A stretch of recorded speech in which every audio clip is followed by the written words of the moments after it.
So, ayan mga mami, ito ang ating recipe ngayon, tinapang manok. So, ayan, pakuluan natin ang manok ng sibuyas, bawang, at paminta, asin. So, ayan guys, pakuluan natin hanggang sa lumambot.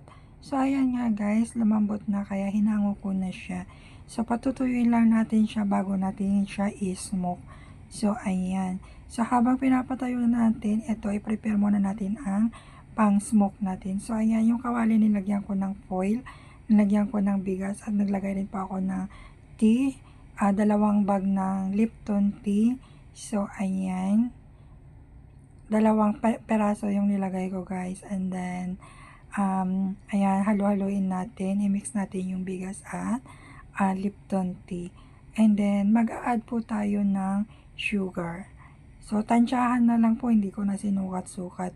Tinatansya ko lang po yung nilalagay ko. So, ayan. I-mix din po natin. Ayan, haluin natin. So, ayan, susunugin natin. Susunugin. Ayan. Dito natin i-smoke ang ating tinapa. So, ayan.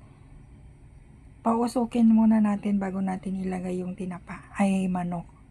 So, ayan guys. Antayin natin umusok. So, ayan, umusok na. So, ilalagay na natin ang ating manok. So, ayan.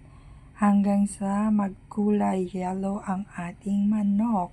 So, ayan. Takpan muna natin at kulubin para yung usok ay maipon. So, eto na nga guys. After natin mausukan is eto na ang kinalabasan.